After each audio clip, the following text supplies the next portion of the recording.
nets to the Congo, where I think it was towards the end of November that the Ugandan army invaded with a force of, at least admitted, announced by the governments, about 1,400 troops into the eastern Congo to help the government fight against the ADF, the Allied Democratic Forces. And the government has been waging a campaign against the ADF for years and years.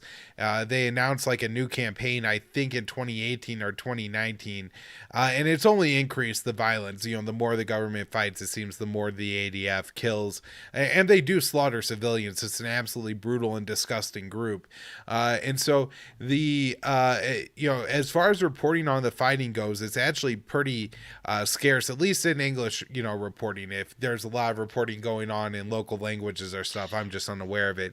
But the Congolese forces, along with the Ugandan forces, say they've recently captured 35 members of the ADF. Probably going to be treated really horrifically, torture, stuff like that going on. These are governments and forces known to carry out war crimes and things like that. But they're not reporting on like who else is dying and who else is being killed. So lots of question marks, Connor, along with what's happening in that invasion. But it does seem like there's at least some level of fighting going on.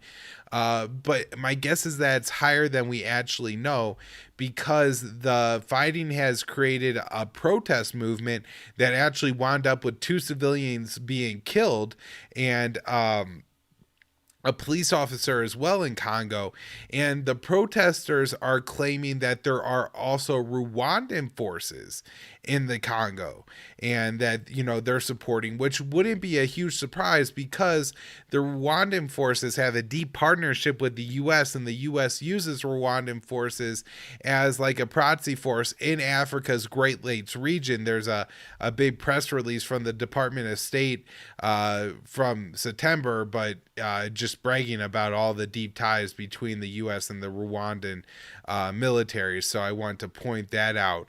Also, along with training the Rwandans, part of that partnership is training the Ugandan army as well. And so they all train together. So it wouldn't be a surprise if, these two forces trained by the US are committing war crimes right now in the Congo.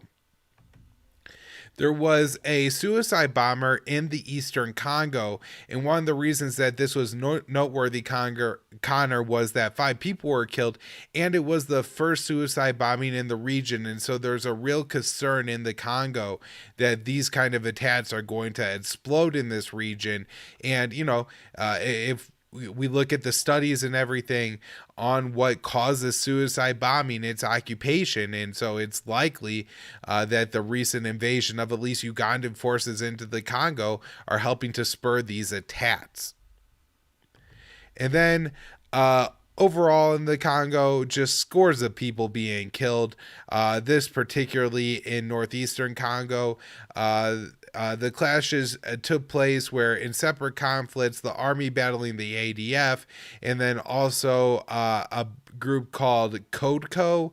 And they claim that these groups have various links to the Islamic State, but I haven't seen anything to suggest that they're looking to create an Islamic caliphate in the eastern Congo or anything crazy like that, Connor.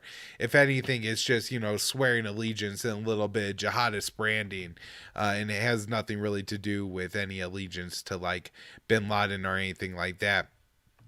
Weren't there reports last year too of the U.S. sending like special forces there ostensibly to combat the ADF? I believe they're supposed to be an advising role, but yes. Got it. All right, last